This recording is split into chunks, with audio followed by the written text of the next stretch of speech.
Bueno, ya estamos, ahora sí listos.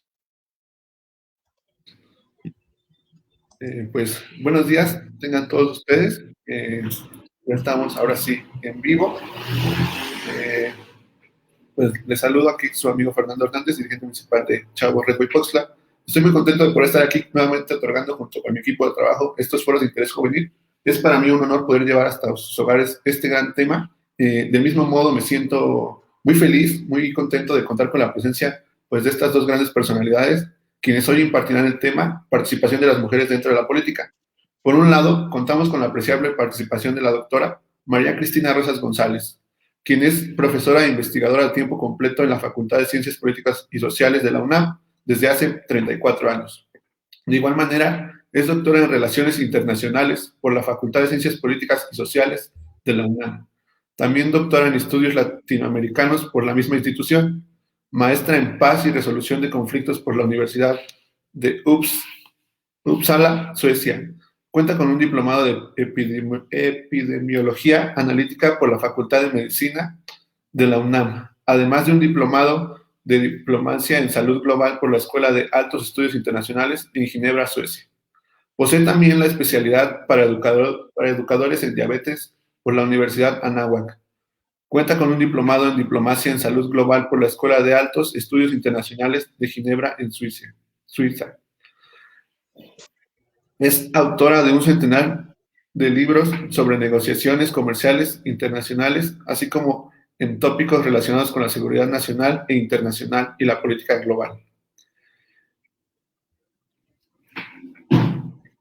Entre ellos, la seguridad extraviada, apuntes sobre la seguridad nacional de México en el siglo XXI y México y la seguridad espacial en el siglo XXI. Ha sido miembro del panel de expertos en la Comisión Ambiental para América del Norte del Tratado de Libre Comercio de África del Norte. Es también miembro del Consejo Consultivo de la Agencia Espacial Mexicana. Es presidenta del Centro de Análisis e investigadora sobre paz, seguridad y desarrollo Olof Palme, ganadora en 3 ocasiones del Premio en Investigación Económica Maestro Jesús Silva Herzeg, otorgado por el Instituto de Investigaciones Económicas de la UNAM. De igual manera es consultora de organismos internacionales y gobiernos en torno a negociaciones comerciales. Pertenece al Sistema Nacional de Investigadores, es columnista en las revistas Etcétera y Alcaldes de México. En el diario Río Grande Guardián, miembro del Consejo Editorial de Globalica, al igual que comentarista sobre temas internacionales en 11 Noticias, ADN 40, en el canal del Congreso, en CNN en español, Sputnik News, Radio Educación, Radio UNAM y diversos medios impresos, digitales y extranjeros. Del mismo modo, contamos con la participación de nuestra compañera y amiga Sandra Rodríguez García, quien es estudiante de 6º semestre en la licenciatura de Ciencias Políticas y Administración Pública en la Universidad Autónoma del Estado de México. Es secretaria de Género en el Comité Local José María Morelos y Pavón de la Asociación Nacional de Estudiantes de la Ciencia Política y Administración Pública. Es colaboradora en colectivas feministas de la región, copartícipe de la creación de redes que apoyan a mujeres en situaciones de vulnerabilidad, quienes hoy nos darán ponencia en el tema participación de las mujeres dentro de la política. Dejamos el micrófono en manos de la doctora María Cristina Rosas González. Adelante, la escuchamos. Muchas gracias, buenos días, muchas gracias por la invitación. Este tema de la participación de las mujeres en la política sin duda es de enorme trascendencia, considerando la situación global con una pandemia que ha tenido un efecto desproporcionado en los sectores más vulnerables de las sociedades. Ha impactado muy negativamente a todos, pero lo cierto es que hay efectos desproporcionados en mujeres que tienen que atender, por ejemplo, tareas del hogar, que es un trabajo realmente muy arduo. Algunas, pues también tienen que atender responsabilidades laborales y también tutelar la educación de los hijos. Esto obviamente ha cambiado un poco, también vemos a los hombres involucrados en tareas de este tipo, pero lo cierto es que la pandemia ha evidenciado aún más las desigualdades que existen en nuestras sociedades y se aproxima también el 8 de marzo en un contexto mundial y nacional donde hay una serie de reclamos muy legítimos de parte de las féminas respecto a la equidad de género, respecto a trabajo igual, salario igual, y respecto al cese de la violencia, porque también sabemos que esta pandemia ha exacerbado la violencia contra las mujeres, el abuso sexual, los golpes, en fin, y la respuesta de las autoridades, al menos en nuestro país, ha sido acusar a sectores conservadores de promover este tipo de reclamos, o incluso recordamos la campaña auspiciada por la Secretaría de Gobernación del famoso cuenta hasta 10. Si tienes problemas con tu pareja, cuenta hasta 10. Yo no me imagino una persona siendo golpeada que esté contando hasta 10 para no responder a la agresión, pero esto les habla mucho del ambiente en el que nos encontramos, un ambiente de descomposición del tejido social, un ambiente de división de la sociedad. La sociedad mexicana está sumamente dividida y polarizada y, por supuesto, muy lastimada. Está de luto por todos los muertos que nos ha dejado la pandemia, por supuesto, pero también la delincuencia organizada. Tomando esto en cuenta, bueno, yo voy a hacer una reflexión general. Mi especialidad son las relaciones internacionales y quiero hacer una reflexión general sobre el panorama de las mujeres en la política mundial y haré algunas referencias también a nivel nacional. Miren, revisando los datos del censo que tuvimos el año pasado, el censo que realizó INEGI con muchas dificultades porque pues la pandemia iba en ascenso cuando estaban visitando nuestros hogares para hacer las encuestas. Se determinó que en México hay 126 millones, poquito más de habitantes, de los que 64 millones o el 51.2% somos mujeres. Somos mayoría entonces en la demografía nacional. Esta es una tendencia que se replica en el mundo. Realmente hay muy pocos países en el mundo donde las mujeres son minoría respecto a los hombres demográficamente hablando, pero esto sí sucede. India es un caso donde hay más hombres que mujeres porque hay una serie de políticas depredadoras de castigo contra las mujeres. Por ejemplo, cuando se sabe que una mujer está embarazada y que el bebé es niña, entonces el Estado favorece el aborto, se llaman abortos selectivos. Esta práctica desafortunadamente existe en muchas partes del mundo y favorece que predomine el sexo masculino en la población sobre el sexo femenino. Pero la realidad de las cosas es que a pesar de que en el mundo somos mayoría, habemos más mujeres que hombres, esto no se refleja ni en los terrenos políticos, es decir, el mundo está masculinizado, el mundo es gobernado mayoritariamente por mujeres, y tampoco se refleja, por ejemplo, en ámbitos como el laboral o el educativo. Nosotros sabemos que a nivel mundial, una mujer que hace el mismo trabajo que un hombre recibe un salario que puede ser desde el 25 hasta el 75% inferior, a pesar de ser la misma carga de trabajo. ¿Por qué? Porque hay una creencia, creo que bastante absurda, de que las mujeres trabajan por placer, no porque lo tengan que hacer, no porque tengan que contribuir a completar el ingreso del hogar. No, como trabajan por placer, pues entonces no necesitan el dinero y hay que pagarles menos. Esta es una de las falsas premisas de muchas que existen y mitos geniales que existen alrededor de las mujeres. También, bueno, señalarles que cuando se trata de la educación, nosotros sabemos que la educación empodera y es muy importante que las jóvenes, las niñas asistan a la escuela. Desafortunadamente, por patrones culturales imperantes en diversas sociedades, se privilegia que sea el niño o el joven el que vaya a la escuela y que la mujer se quede a hacer las tareas domésticas. Esto repercute porque en el momento en que esta mujercita crece, tiene hijos, no está empoderada para inculcar, para favorecer, para tutelar en sus hijos la equidad de género y, por ejemplo, para tutelar que las niñas vayan a la escuela a pesar de todos los sacrificios que a veces esto implica. A propósito de esto, hago otro paréntesis. Evidentemente, esta pandemia ha expulsado de la escolaridad a millones de niños y niñas en todo el mundo. Nosotros sabemos que se han hecho esfuerzos notables en las diversas naciones del planeta para mudar a plataformas virtuales y poder impartir clases. Sin embargo, esto no ha sido al 100% y nosotros sabemos de deficiencias estructurales e incluso de infraestructura que impiden que podamos efectivamente tener clases virtuales. Entonces, la Organización de las Naciones Unidas, igual que el Fondo de las Naciones Unidas para la Infancia e igual que la Organización Mundial de la Salud, advierten ya sobre una generación perdida provocada por la pandemia y por la suspensión de actividades escolares presenciales. Esto nos tiene que tener muy preocupados porque regreso a lo que estaba diciendo, cierro mi paréntesis, la educación empodera, la educación posibilita que las mujeres cuenten con herramientas para cambiar sus vidas y ciertamente para cambiar a sus sociedades, a sus países y al mundo. Ahora, quiero referirme a algunos datos, ¿sí? Hay algunos datos que, por ejemplo, nos provee la Unión Interparlamentaria Internacional, que siempre cada año nos presenta estadísticas, por ejemplo, en torno a la presencia de mujeres en parlamentos.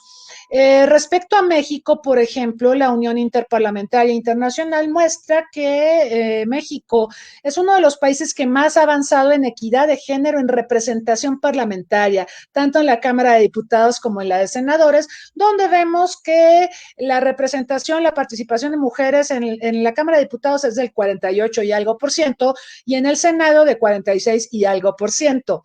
Por supuesto que estas cifras las tenemos que tomar con muchas reservas, porque muchos pensamos que estas cifras, igual que la composición del gabinete del señor presidente López Obrador, están pensados más con fines de imagen de equidad, que de una equidad efectiva.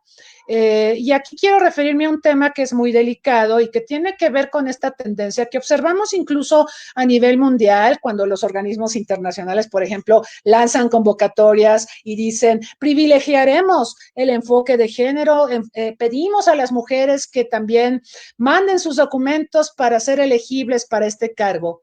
Hay esta tendencia a privilegiar que sea una mujer la que reciba el cargo o que sea colocada en posiciones de poder sin que se revisen necesariamente. En muchos casos sí ocurre, por supuesto, en otros no, sin que se revisen sus capacidades. Yo aquí sí quisiera ser muy enfática. Yo estoy a favor del 50-50, estoy a favor de que tengamos un gabinete presidencial con 50% de mujeres, 50% hombres. Estoy muy a favor de que tengamos una secretaria al frente de la Secretaría de Gobernación o que la embajadora Marta Bárcena haya sido la primera mujer que nos haya representado en Estados Unidos en toda la historia de las relaciones México-Estados Unidos. Yo estoy a favor de eso.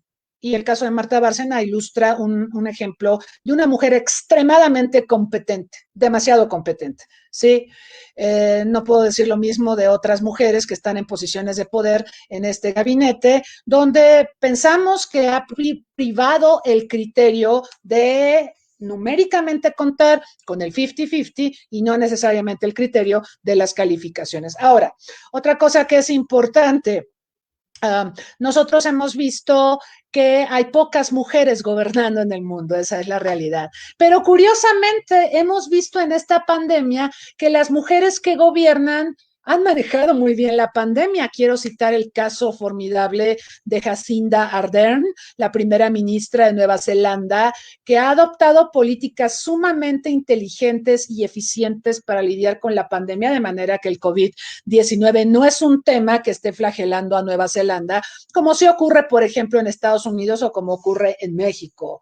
Otro caso muy notable es el de Angela Merkel, la canciller alemana, que este año tristemente se retira. Ella ya anunció que no buscará reelegirse en el cargo, pero ella es una científica. Este es un tema también muy importante, regresando al tema de la educación.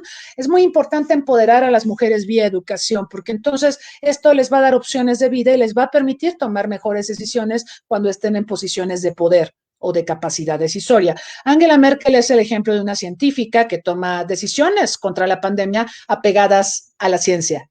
Y esto ha ayudado mucho a responder adecuadamente a la pandemia. Cierto, Alemania, recuerden, es un país de ancianos, es un país con población envejecida y el COVID-19 ha tenido impactos desproporcionados en personas que nosotros llamamos adultos mayores. Esa es la realidad. Sin embargo, Alemania ha sido capaz de enfrentar el problema a pesar de las múltiples defunciones que tiene el país por la enfermedad, y también ha logrado proveer ayuda a otros países del mundo. Hubo el envío de aviones y material médico, por ejemplo, para apoyar a Italia, y esto revela una capacidad de liderazgo de una mujer que está gobernando en Alemania. Hay otros casos, el caso de Finlandia, el caso de la presidenta de Taiwán, donde no he revisado las cifras de Johns Hopkins del día de hoy, pero Taiwán tenía solo 3 muertos por coronavirus. Entonces, la gestión de la presidenta de Taiwán contra la pandemia ha sido formidable. Entonces, habría que destacar que tenemos pocas mujeres en posiciones de poder en el mundo, pero que ante la pandemia han destacado por su eficiente respuesta contra la enfermedad. Ahora, ¿cómo estamos en América Latina? Bueno, en América Latina en los últimos 40 años solo hemos tenido 10 mujeres presidentas y creo que todos las conocemos y las podemos nombrar. Laura Chinchilla en Costa Rica, el caso de Cristina Fernández en Argentina, que ahora es vicepresidenta, el caso de Dilma Rousseff en Brasil, el caso de Michelle Bachelet en Chile. En México no hemos tenido una mujer al frente del Poder Ejecutivo. Sí tenemos en el gabinete presidencial, pero no hemos tenido una presidenta. Y esto habla también de estructuras culturales, sociales, que impiden el progreso de las mujeres a decisiones de poder. Hay muchos estereotipos, lamentablemente, que impiden que las mujeres sean vistas como deseables en posiciones de poder por parte de la sociedad. Se considera que están muy ocupadas con el hogar, se considera que su función fundamental es la maternidad, se considera que cuando trabajan lo hacen por placer, no porque haya una necesidad real de completar el ingreso, como comentábamos. Entonces, estos estereotipos llevan a que, por ejemplo, cuando se postula una mujer para algún cargo público frente a un hombre, en el imaginario colectivo de las sociedades se tiende a votar por el hombre, ¿no? Porque se dice, bueno, el hombre tiene más tiempo, ¿no? El hombre tiene más capacidades de gestión y de liderazgo, el hombre es fuerte, todos los estereotipos que todo el tiempo escuchamos, ¿no? Y en cambio se dice que las mujeres somos muy emotivas, muy emocionales, que nos ponemos nerviosas, que no podemos responder en situaciones de crisis. Todos esos estereotipos, permítanme decirlo con todas sus letras, los malditos estereotipos impiden el progreso de las mujeres. Entonces, es interesante observar que si bien, por ejemplo, hablando del caso de México y de otros países, miren, hago otro paréntesis, Ruanda, según la Unión Interparlamentaria Internacional, este país que vivió un terrible genocidio entre abril y junio de 1994, donde de 6 millones de habitantes, 1 millón fueron asesinados a machetazos, es el tercer genocidio del siglo XX. Ruanda tiene la mayor participación de mujeres en su parlamento, pero sí entendemos por qué es esto, ¿verdad? Porque los hombres fueron asesinados en el genocidio, entonces no hay hombres. Ajá.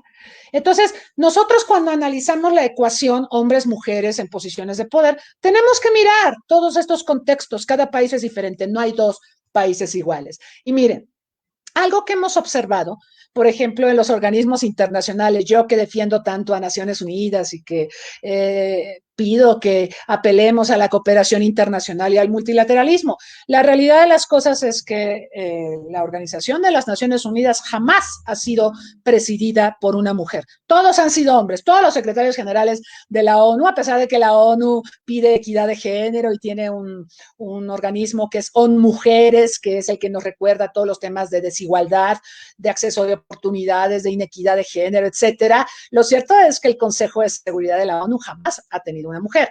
Y luego cuando ustedes revisan las estructuras directivas, o sea, está el secretario general, siempre es hombre, ajá, sí se ha buscado que a nivel subsecretaría haya mujeres, ¿sí? Y sí hay algunas. Pero cuando empiezan a bajar en el escalafón, ¿sí? Se dan cuenta de que hay muchas más mujeres en posiciones de talacha, ¿sí? De servicios generales, traductoras, redactoras. La ONU trabaja mucho en traducciones, necesita mucho personal para traducir, porque pues tiene que colocar sus documentos en los idiomas oficiales de la institución. Entonces, cuando nosotros vemos la base de la ONU, Hay un montón de mujeres, es como el 30 y tantos% de todo el personal base de la Secretaría General que son mujeres. Siguen siendo mayoritariamente hombres, pero empiezan ustedes a subir a las posiciones de poder y solo ven unas cuantas mujeres, ¿no? Entonces la ONU finalmente reproduce todos los estereotipos de los que estamos hablando y limita las oportunidades para que las mujeres puedan tener posiciones de poder y capacidad decisoria. ONU Mujeres, pues ustedes lo saben, lo preside la expresidenta de Chile, justamente, Michelle Bachelet, una mujer ejemplar, una mujer que tiene una historia personal muy terrible, porque nosotros sabemos que en la dictadura de Pinochet, ella y su mamá fueron torturadas por Pinochet, y el gobierno de Alemania Oriental, de la entonces Alemania Oriental, les ofreció asilo político, y Pinochet aceptó a darles un salvoconducto y que se fueran. Allá Michelle Bachelet estudió medicina, se fue empoderando, se fue calificando como recurso humano, y cuando vuelve la democracia a Chile, ella se convierte en ministra de Salud, luego fue ministra de las Fuerzas Armadas. Esto es impresionante porque nosotros sabemos que, por ejemplo, en las Fuerzas Armadas de los países también son profesiones muy masculinizadas, hay muy pocas mujeres. Sin embargo, el progreso social en Chile, la transición a la democracia, el hecho de que regresaron con la democracia muchas élites intelectuales que huyeron durante la dictadura, pero que se siguieron calificando como recursos humanos. Acá en México recibimos muchos chilenos que terminaron de hacer maestrías, doctorados, o muchos de ellos ya tenían este tipo de grados académicos y nos nutrieron también con sus enseñanzas aquí en México. Entonces muchos de ellos vuelven a Chile con la democracia y ayudan a tomar buenas decisiones, por ejemplo, en torno al empoderamiento de las mujeres. Michelle Bachelet eventualmente se convierte en presidenta de Chile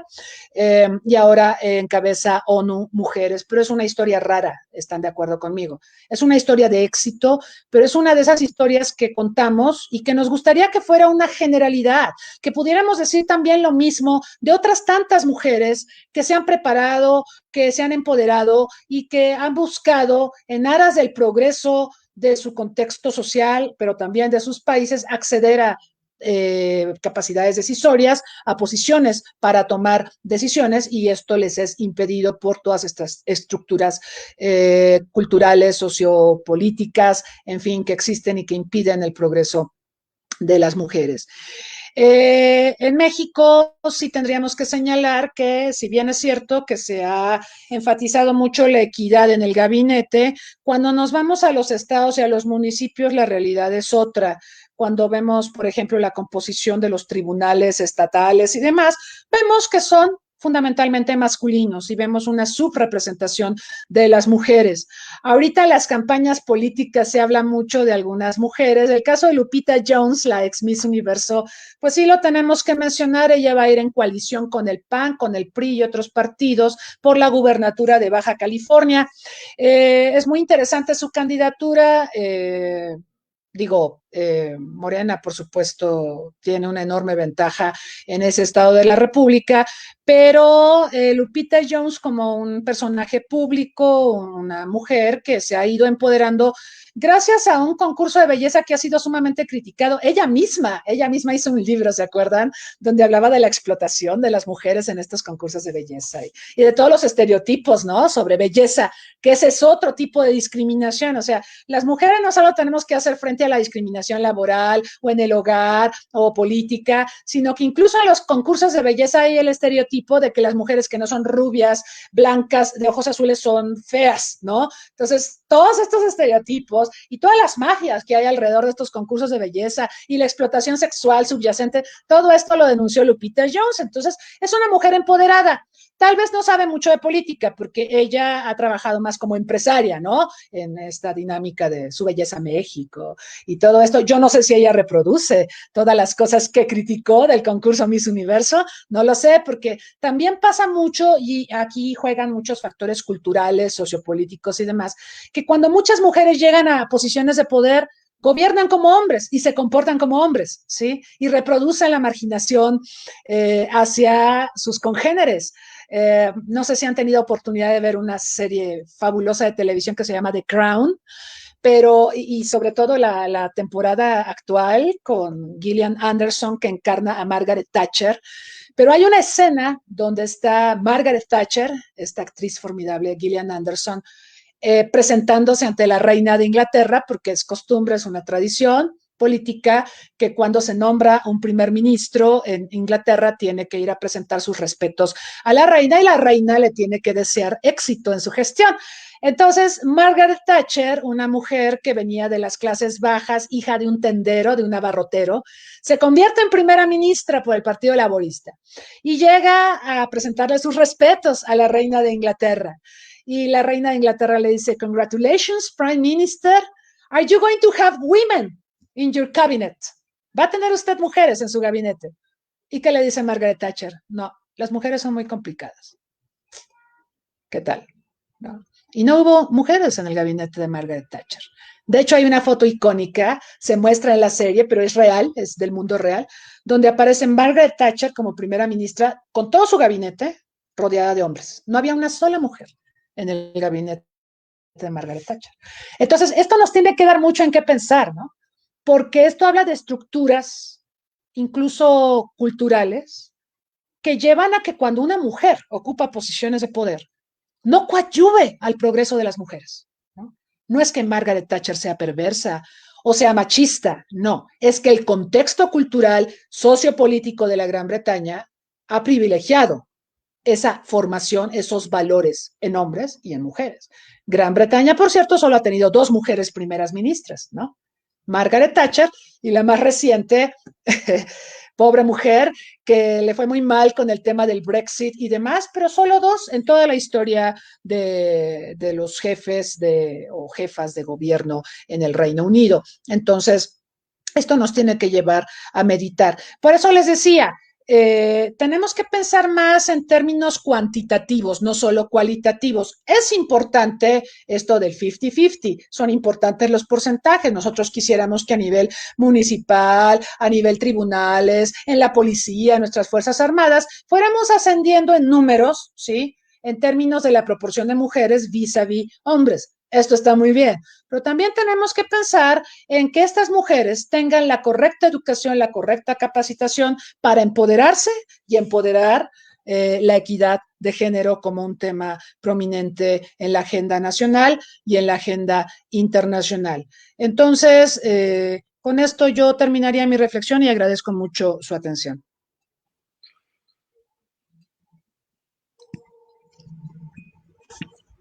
Muchísimas gracias, de verdad, doctora, que pues la verdad es que es gratificante para que a nosotros que nos comparta todo este conocimiento que usted tiene, todo este profesionalismo, nos ayuda de mucho. Es un verdadero honor tenerla aquí presente, doctora. Muchas gracias por abrirse su tiempo, un espacio en su agenda. De verdad es que su ponencia es magnífica, que nos comparta todo este conocimiento tanto internacional, pues nos ayuda de mucho, nos ayuda de mucho. La verdad es que le reitero mi agradecimiento a nombre de todo el equipo de trabajo, pues nuestras más sinceras felicitaciones. La verdad es que, pues ustedes, pues una mujer con gran trayectoria y con un gran conocimiento, que la verdad es que, pues es un orgullo que la tengamos aquí presente. Enhorabuena. Gracias. Enhorabuena, doctora, muy interesante y muy valioso su aporte. Gracias. Reitero nuevamente mi agradecimiento. Y pues bueno, continuamos con nuestra amiga Sandra Rodríguez García. Un gusto tenerte presente, te escuchamos. Gracias, compañero. Bueno, primero que nada quiero agradecerte a ti por la invitación como dirigente municipal de Chavos Redwood Oxla. Muchísimas gracias por considerarme en este espacio que para mí es muy importante ahora ocuparlo. También le ofrezco un saludo a la doctora María Cristina Rosas González con su magistral ponencia que nos ofreció el día de hoy. La verdad es que me parece muy interesante cómo usted maneja esta parte cuantitativa de la participación de las mujeres dentro de la política. Yo me quise centrar esta vez en la parte más cualitativa, en la parte más social e institucional de la participación de las mujeres. Entonces, bueno, espero que mi compañero pueda presentar mi diapositiva.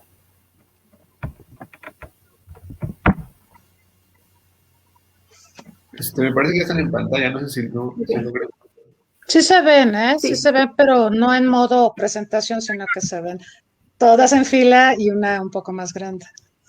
Si le dan presentación, yo creo que ahí debe haber. Ay, es que No veo el iconito para presentar. Sí, Bueno, no sé si puedo poner en pantalla completa. está acá abajo, ya vieron abajo en la parte izquierda inferior, donde dice vista normal, ahí lo pueden poner en modo presentación. Ahí se debería presentar. Bueno.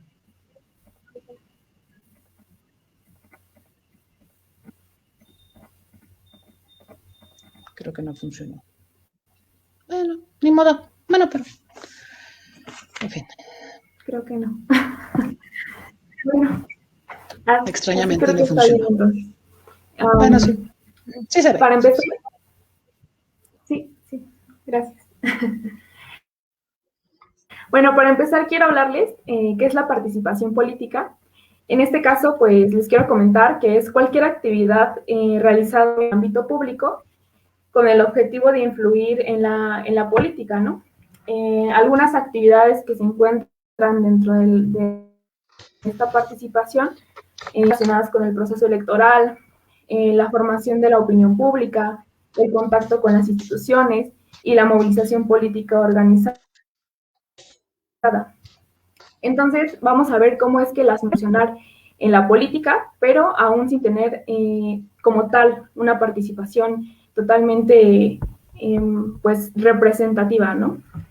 Ahora, aquí les voy a hablar del papel de la mujer dentro de la política, que creo que debe ser analizado bajo dos perspectivas. Para empezar, la social y después la institucional. Entonces, ¿le puedes cambiar con un bañero, por favor?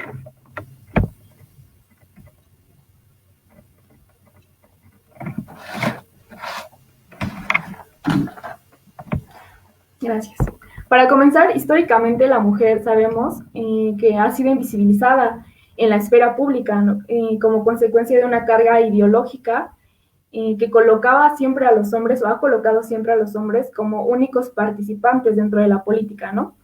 Sin dejar de lado la opresión también que existía en la esfera privada. Es decir, en la familia, la mujer solo debía encargarse de labores domésticas, sin tener la oportunidad de opinar en los temas públicos y mucho menos en temas de libertad individual, ¿no?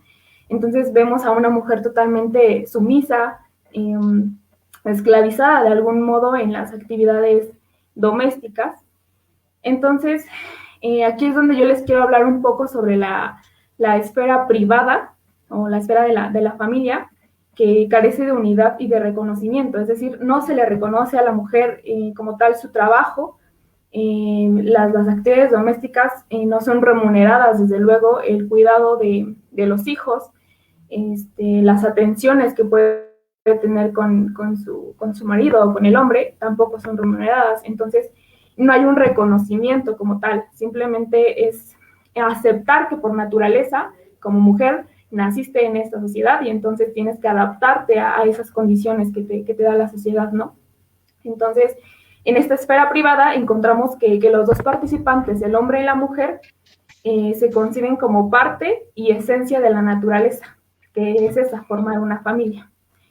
Entonces, en este espacio privado, el poder parece estar naturalizado, es decir, solamente le corresponde al hombre y la mujer tiene inherentes las actividades y tareas domésticas. Entonces, aquí el poder no se divide para nada, simplemente fue dado para el hombre y la mujer pues no tiene ninguna especie de participación. Entonces, cualquier actividad realizada en el ámbito público con el objetivo de influir en la política, considerada a la mujer, entonces quiero comentar aquí también que la política, para que sea legítima, debe tener una especie de reconocimiento por la sociedad. Entonces, aquí es donde nos cuestionamos. ¿Quiénes están incursionando en la política? Los hombres. ¿Quiénes tienen el reconocimiento de la sociedad? Los hombres. Entonces, bueno, la siguiente diapositiva, por favor.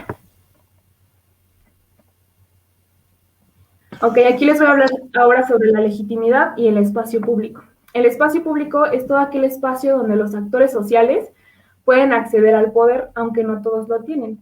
Es decir, se encuentran los partidos, los políticos, tratando de llegar al poder, entonces se realizan elecciones y están sujetos a ser relevados a las tensiones entre élites, etcétera, ¿no? Entonces esto nos habla de un espacio público. Entonces, en un primer momento, este espacio le pertenecía a los hombres, con una búsqueda de reconocimiento social, que es lo que les menciono, la legitimidad. Estos hombres manejaron el espacio público. Entonces, cuando hablo de legitimidad, hablo del reconocimiento y de ser valorado socialmente como un buen político, como una persona con una moral bastante destacable para pertenecer a un cargo público. Hablo del prestigio, de la competencia y del poder, ¿no? Entonces, cuando hablo del poder, también me refiero a que el poder sabemos que es inherente a la individualidad, ¿no? Todos estamos constantemente inmersos en relaciones de poder. Entonces, esta disputa que se encuentra constantemente en estas relaciones, vemos que ha sido por grupos selectos e iguales entre sí, es decir, entre hombres. Entonces, puedo decir que el poder le pertenecía al hombre cuando solo ellos como iguales podían ponerse de acuerdo, dialogando para repartírselo, ya que no todos tienen acceso, como les mencionaba. Entonces, también quiero aclarar algo aquí. Cuando hablo de hombres, hablo de una entidad histórica, global, no individualizada, o sea, para que no, pues no haya como esa opinión de que a veces solamente se ataca hacia los hombres, pero quiero que quede claro que no es individual, sino a las condiciones históricas que han marcado esta masculinidad. ¿Le puedes cambiar, compañero, por favor?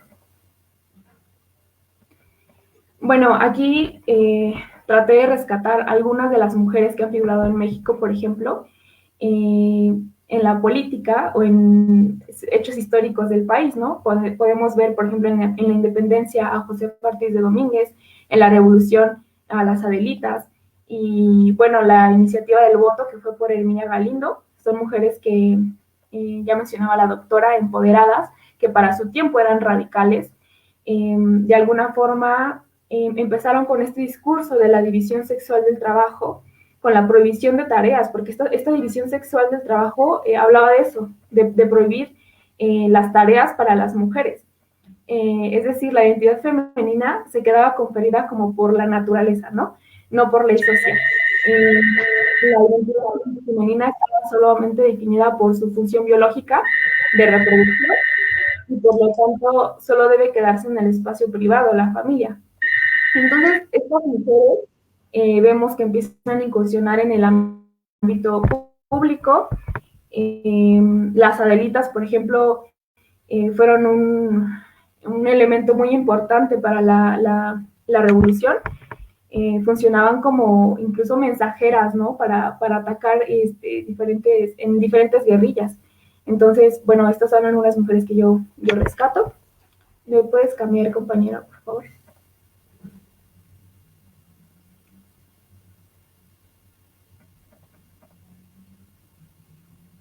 Gracias.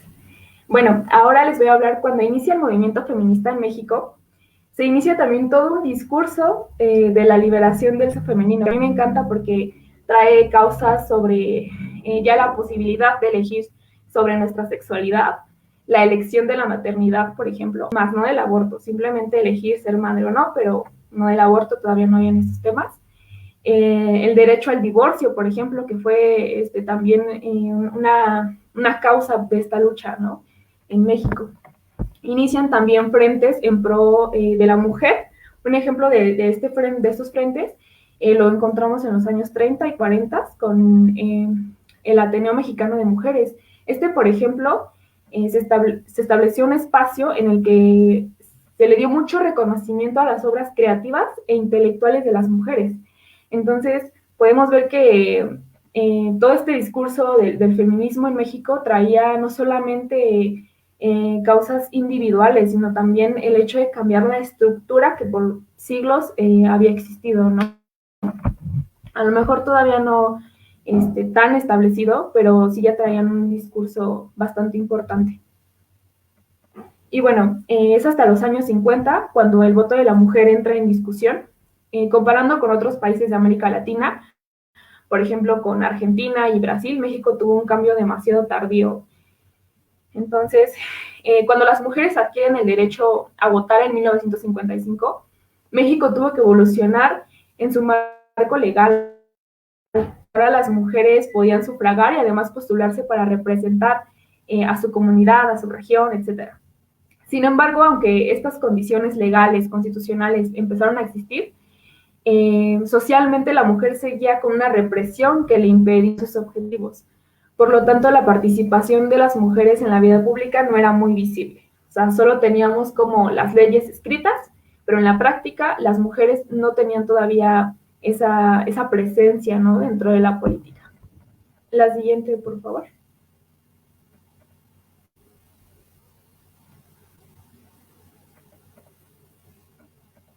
Gracias. Además, al lado de las exigencias igualitarias que se dieron en esos tiempos, se hicieron también propuestas que mantenían aún la desigualdad entre los géneros. A pesar de que se buscaba ampliar los campos para que el género femenino y el masculino tuvieran las mismas oportunidades de acceder a un cargo público, aún había mucho esta diferencia de la esfera femenina y masculina. Es decir, la mujer tiene la oportunidad de opinar, pero sin olvidar su papel de labores domésticas. No podía olvidarse, también tiene que hacerse cargo en la esfera privada de su familia. Es algo que nos comentaba también la doctora María, haciendo alusión a que las mujeres no solamente tenemos que lidiar con pues la violencia en la sociedad en general y la laboral, también en la familia se sufre violencia. Entonces, las condiciones parecían iguales, pero en la práctica no se veían como tal. Las mujeres éramos vistas como colaboradoras del hombre a las tareas del ámbito social y político. No figurábamos como en un cargo de alto poder o jerárquicamente no estábamos arriba. Gracias, por favor.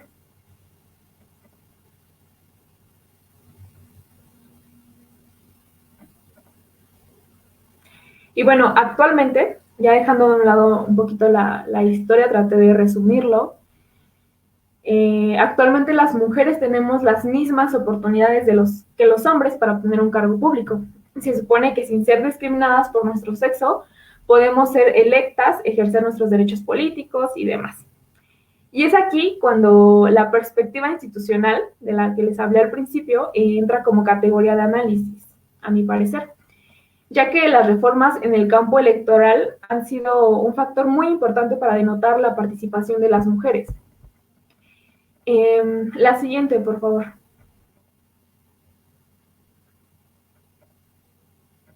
Bueno, les voy a hablar de la paridad de género, que como sabemos en 2014 se establece ya como un concepto legal y jurídico. Desde el año 2000 inician las cuotas de género a decirnos, a postular que las mujeres deberíamos tener una representación equitativa a la de los hombres, porcentualmente hablando, ¿no?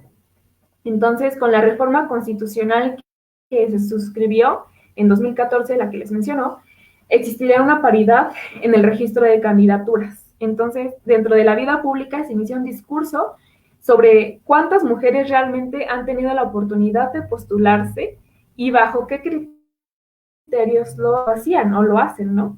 Porque a pesar de tener las oportunidades, tenemos que cuestionarnos cómo nos están consiguiendo la sociedad y cómo nos están viendo de esa forma, ¿no? Ahorita más adelante les voy a explicar. Entonces, en 2019 es cuando todos estos argumentos se consolidan para darle un sentido más democrático y representativo al país, ya que fue necesario abrir espacios de participación. Entonces, las mujeres empezamos a ocupar también cargos, a estar en las listas para candidaturas, en los registros, y simplemente porque la ley lo establece,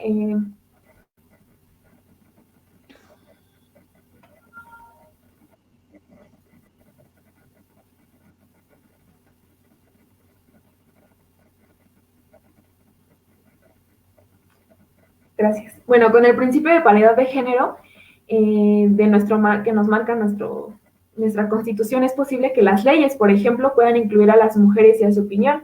Y aquí es algo que, pues, en México hemos notado más de una ocasión, ¿no? Ahora, la paridad de género ha podido romper con ideologías que no han favorecido para legislar, decidir y representar al país en pro a las mujeres, ¿no?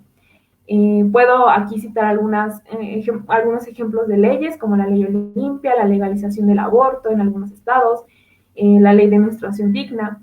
Entonces, solamente las mujeres, como biológicamente somos reconocidas, hemos podido legislar y de alguna forma representar los intereses de las demás mujeres, porque sabemos lo que significa ser del sexo, del género femenino en esta sociedad, ¿no?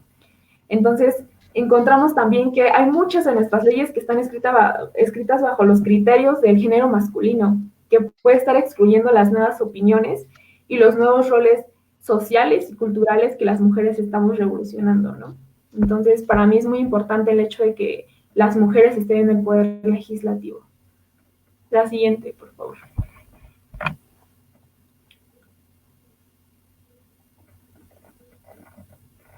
Bueno, yo considero que es necesario generar una real igualdad en competencia para alcanzar un cargo público. En este sentido, la paridad de género es solo un mecanismo para asegurar que nosotras tenemos que estar ahí o podemos estar ahí. Sin embargo, también tenemos que preguntarnos qué cargos nos están asignando.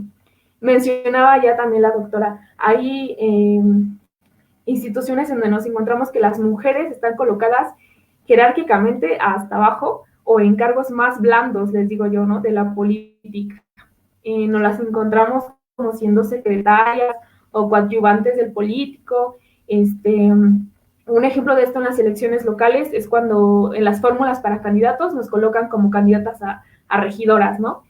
Casi nunca o es muy rara la ocasión en la que nos colocan como para ser consideradas como presidentas, ¿no? Entonces, casi todos los cargos más altos jerárquicamente siguen siendo ocupados por hombres. Y digo casi, no todos. La diferencia de esta participación responde a diversos factores, ¿no? Que ya mencioné antes, que son culturales y sociales, pero también a la educación ética y cívica, que creo que a todas y todos nos hace falta, y para mí es muy importante también, porque creo que cuando exista un nivel de educación igualitario, sin involucrar cargas morales hacia las mujeres, cuando esta educación no sea acotada por el sexo o por el género, podríamos hablar de condiciones iguales para hombres y mujeres para aspirar a cargos públicos. Entonces, es aquí cuando entra ese análisis de saber que la paridad no siempre nos asegura que las mujeres estemos totalmente incluidas. Por eso considero que necesitamos desarrollar nuestras capacidades, informarnos de temas cívicos y electorales, ¿no? Para seguir reclamando por nuestros derechos. Y bueno, aquí también quiero hablar de un tema muy importante, ya casi para finalizar, que es la violencia política, que hemos visto bastante presente en este tiempo, a la que nos enfrentamos las mujeres actualmente. Mientras que a los hombres, por ejemplo, se les señala su corruptela, sus relaciones con otros políticos y su carrera política, a la mayoría de las mujeres en México que quieren participar en la política se les cuestiona cómo es que alcanzaron sus cargos, ¿no? Y casi siempre haciendo alusión a la sexualización de nuestros cuerpos. Algunas manifestaciones de esta violencia política son cuando agreden física, sexual y psicológicamente, verbalmente también, a una o varias mujeres, cuando proporcionan datos a los institutos electorales, y en el momento en el que nos imponen estereotipos de género en actividades y tareas. Es decir, cuando dicen, es que, ¿cómo es que una mujer puede ser más capaz que un hombre para ser presidenta, ¿no? Entonces, en pantalla les quise poner más información sobre la violencia política en razones de género. Esta se puede dirigir a una o varias mujeres, familiares, un grupo de personas o una comunidad. Y este tipo de violencia puede tener lugar en cualquier esfera, política, económica, social, cultural o civil. Entre las formas y tipos, ya les había mencionado, está la física, la simbólica, la patrimonial, la feminicida, la psicológica, la sexual y la económica. Aquí también hay que aclarar, bueno, la siguiente, compañero, por favor.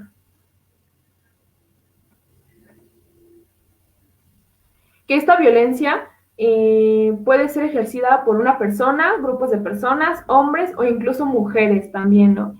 También las mujeres pueden ejercer violencia política en razón de género contra otras mujeres.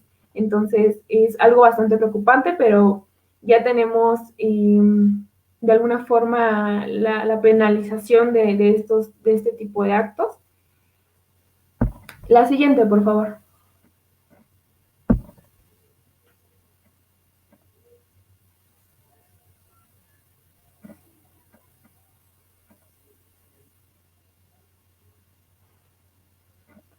Bueno, para comentarles también que el hecho de que se categorizara ya la violencia contra las mujeres en razones de género, que ahora sea una violencia también a los derechos humanos, tiene muchas consecuencias, ya que el reconocimiento de que la violencia contra las mujeres es una violación a los derechos humanos, se tuvieron que formar las normas vinculantes que imponen a los estados esas obligaciones de prevenir, erradicar y castigar esos actos de violencia. Entonces, estas normas emanan del deber de los estados de tomar medidas para respetar, proteger, promover y cumplir los derechos humanos. Entonces, para mí eso es un parteaguas muy importante. La siguiente, por favor.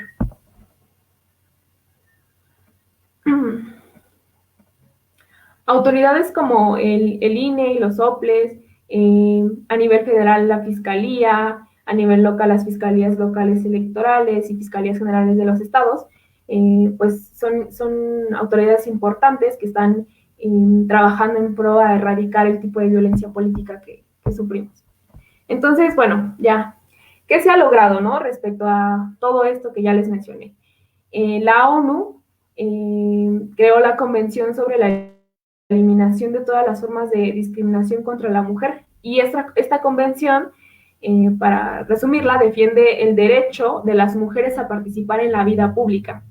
También creó la Plataforma de Acción de Beijing, que pretende eliminar los obstáculos para la participación igualitaria. También están los Objetivos del Desarrollo Milenio, que miden los avances hacia la igualdad de género. Uno de los indicadores que utilizan para ello es el porcentaje de mujeres que ocupan escaños parlamentarios. Algo de esto ya nos habló la doctora María.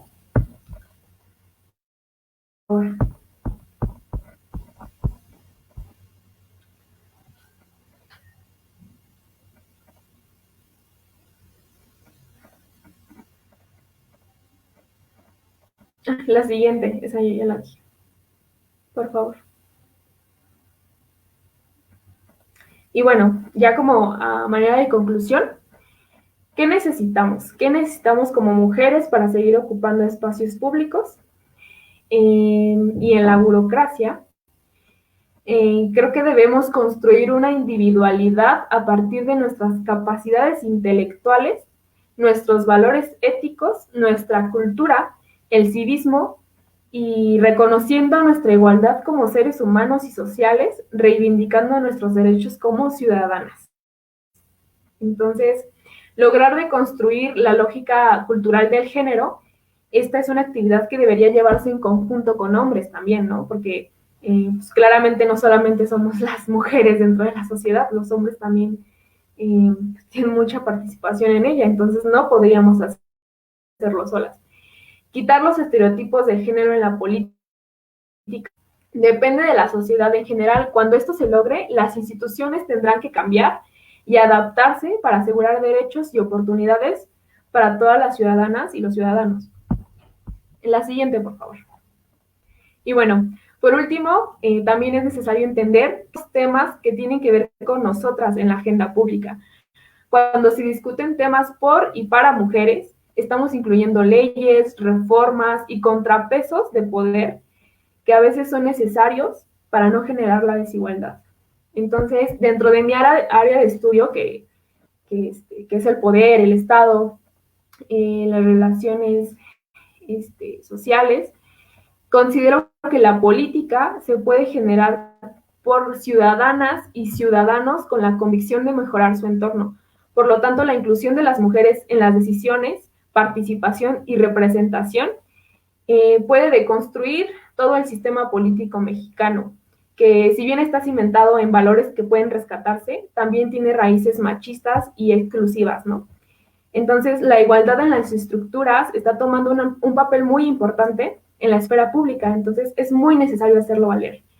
Las invito que se cuestionen realmente qué papel en la sociedad están tomando, quizá si quieren aspirar a más en un cargo público, tratar de que sea usando nuestras capacidades intelectuales que tenemos como mujeres y no dejando de lado la educación ética y cívica, que para mí es muy importante. Entonces, pues con esto termino mi participación.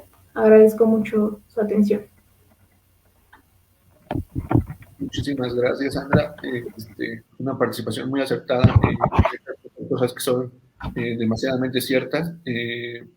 Yo creo que pues estamos en tiempos donde, como ya me indicaba tanto la doctora como tú, Sandra, las mujeres están día a día creciendo, día a día en un empoderamiento, y al final de cuentas es algo que queremos ver, que las mujeres se posicionen en lo mejor de lo mejor. Pues ahorita abrimos una pequeña ronda de preguntas de manera muy breve por parte de la audiencia. Ya tenemos aquí algunas preguntas en los comentarios que me gustaría que de manera muy breve me pudieran ayudar a responder, doctora Sandra. Como primer pregunta tenemos, ¿ustedes creen que México esté cerca de dar paso a que la mujer adquiera responsabilidad política? Doctora, ¿la escuchamos? Disculpe, como me voy a tener que retirar muy pronto, ¿no podrían hacer el grueso de las preguntas? Respondo y me disculpo por tener que retirarme. Claro que sí, no se preocupe.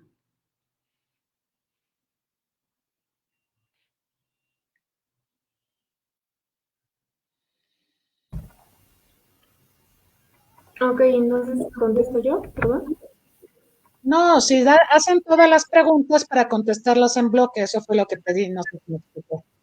Sí, permítame. Ok. De igual manera, tenemos otra pregunta que refiere a lo siguiente. ¿Podemos decir que las reformas tanto del INE como de la Constitución realmente han servido y aportado a la inclusión de la mujer dentro de la política? ¿O estamos tratando con un tema más enfocado en un problema meramente cultural? Y como penúltima pregunta, ¿consideran que para las próximas campañas electorales los partidos políticos como estrategia política para ganar las mismas metan a más mujeres, poniendo en contexto los movimientos y luchas sociales de la mujer? Y como última pregunta, ¿es correcto cederle paso a las mujeres y tomarlas en cuenta aunque sean mujeres que no tienen conocimientos en materia política? Serían las únicas preguntas que están por parte de la audiencia. Ok, muchas gracias por las preguntas muy interesantes. Bueno, la pregunta esta de si México está cerca de tener responsabilidad es muy abstracta, pero yo creo que mucho del sentido de la pregunta se contesta con el tema de la educación para empoderar, la educación para el progreso social. La educación es la base del funcionamiento de las sociedades, ¿no? Una población educada es una población que conoce sus derechos y que exige a las autoridades y que toma decisiones electorales informadas.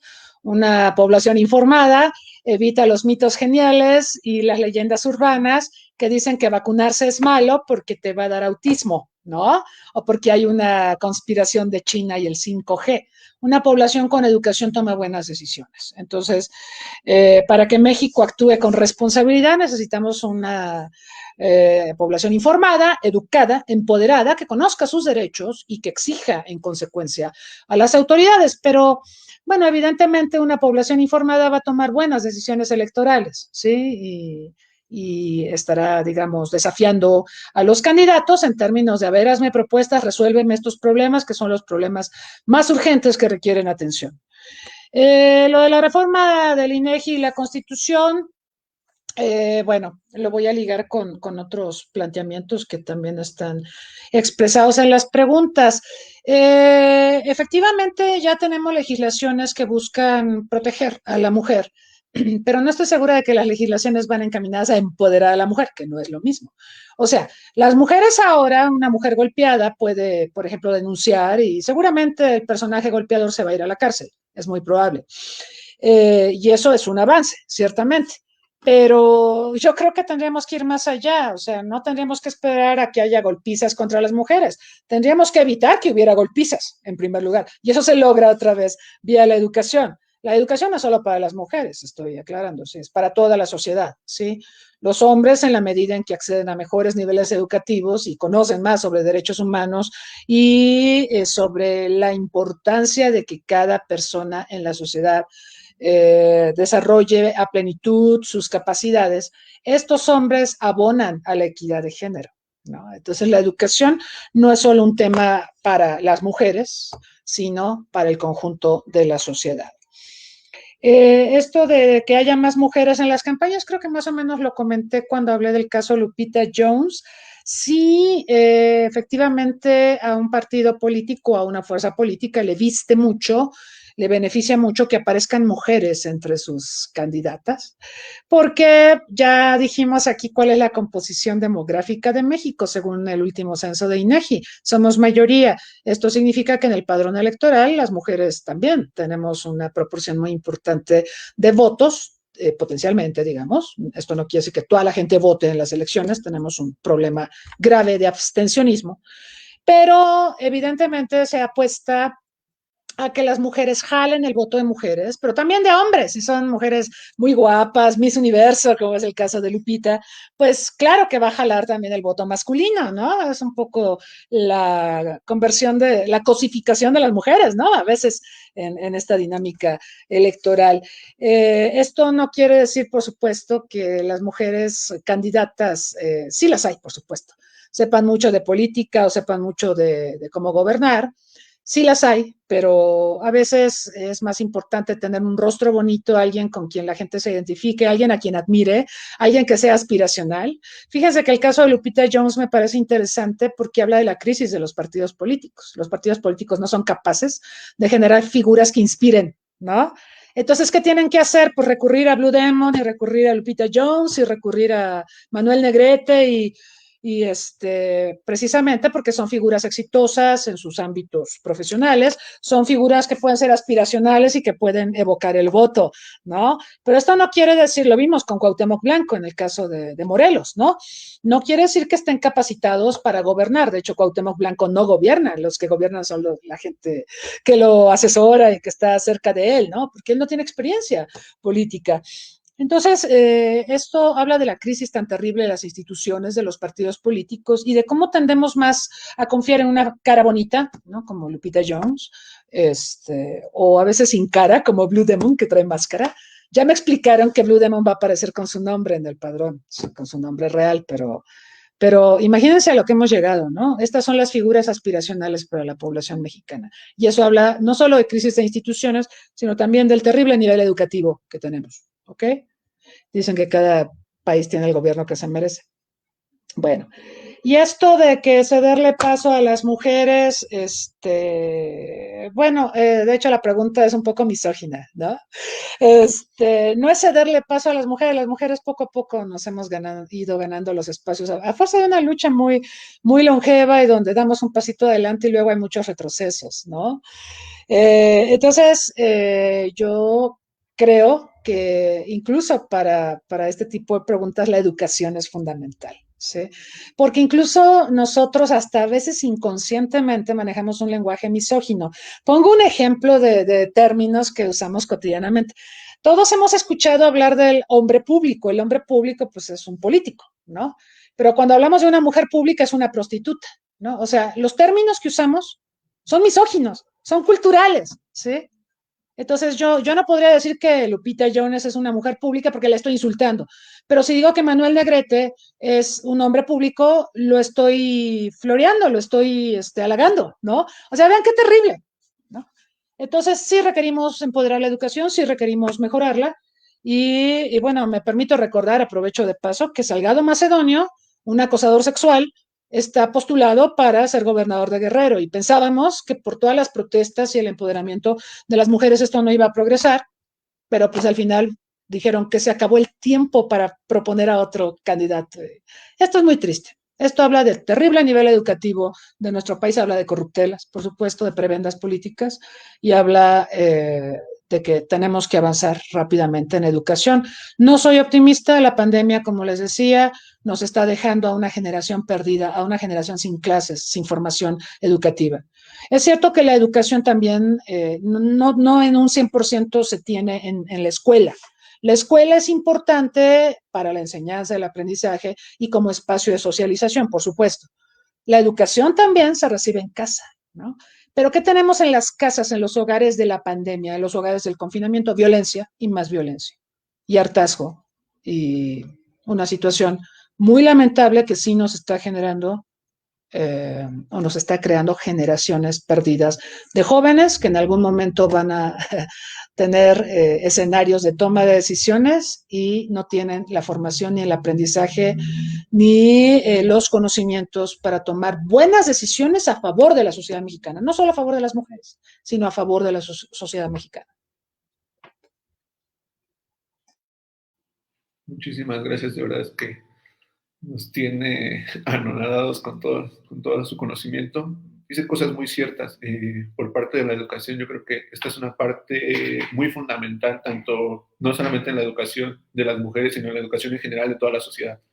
Al educar a toda la sociedad, tanto yo, por ejemplo, como hombre, pues a lo mejor a ver no tener estas diferencias marcadas, porque si bien es claro, desde casa luego nos inculcan estos estereotipos, sin embargo, pues uno decide a veces si tomarlos o no, o más bien no tanto tomarlos, sino en el camino, pues vas viendo, ¿no? Vas observando que a lo mejor no es esto correcto para las mujeres, esto para los hombres, sino que todos pues tenemos las mismas oportunidades, las mismas de ganar, las mismas de perder, y pues bueno, Sandra, te escuchamos. Gracias. Bueno, pues respecto a la primera pregunta que mencionan, si México está cerca de alcanzar condiciones de igualdad, creo que pues hay que primero rescatar el ámbito institucional.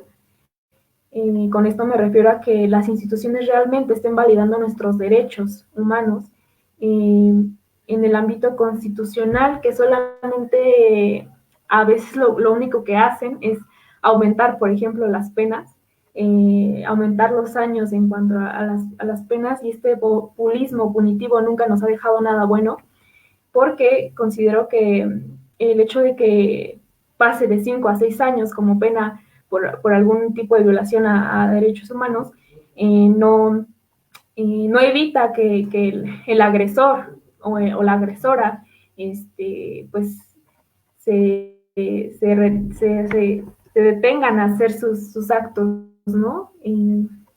Terribles que a veces cometen contra nosotras.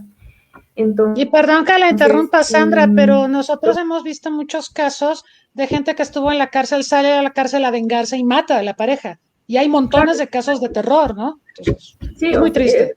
Es exactamente a lo que me refiero. No por aumentar la pena significa que se va a terminar pues la violencia, ¿no? Y es mucho de lo que nos están entregando ahora nuestros legisladores, nuestros políticos, y eso no asegura nada, ¿no? Entonces creo que es bastante importante fortalecer esa parte.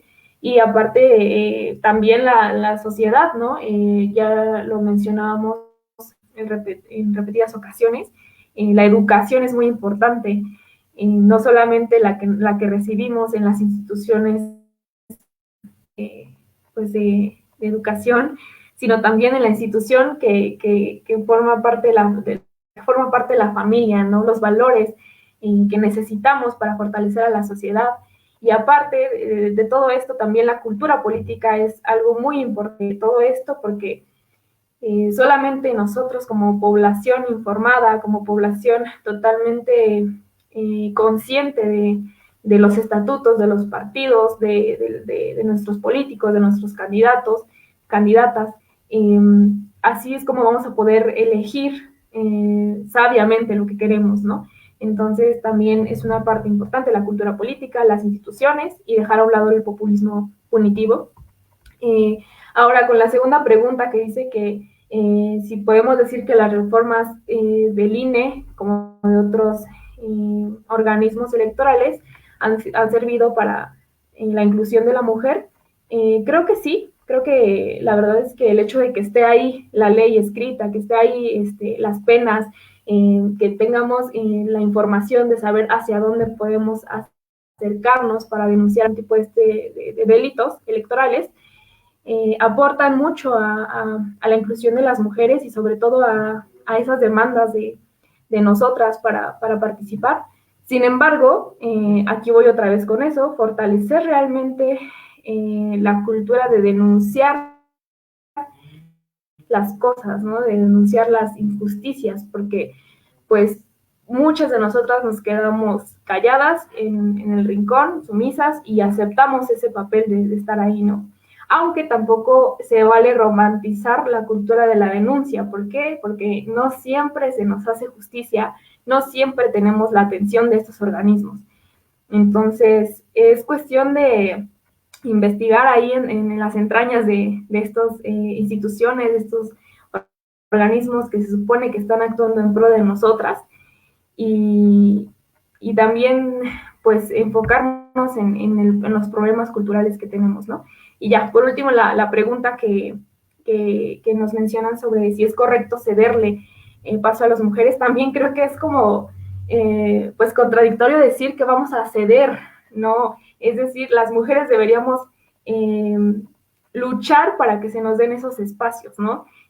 Tratar de competir en iguales contextos, en iguales oportunidades con los hombres para alcanzarlos, no solamente cederlos, ¿no? Porque no solamente somos un número, no solamente somos esa representación que dijeron, ay, es que hay que meter aquí una mujer porque nos falta. No solamente somos esa mujer que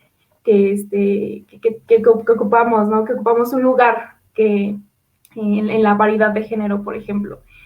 Hay que vernos como entes sociales, totalmente preparadas intelectualmente para alcanzar los cargos. Creo que, pues, como ya mencionaba también la doctora, habemos mujeres que tenemos esas aspiraciones políticas que pues pueden fortalecer nuestro ámbito académico, pero también hay mujeres que por la cara bonita, por el hecho de sexualizar también sus cuerpos a veces, quieren ingresar a la burocracia o al poder público. Y la verdad es que yo no estoy en posición de criticarlas ni de juzgarlas, simplemente creo que, pues no porque esa mujer va a ser capaz, ¿no?, de gobernar. Eso es a lo que me refiero. Debemos demostrar nosotras que podemos, que tenemos ese raciocinio y podemos acceder al poder.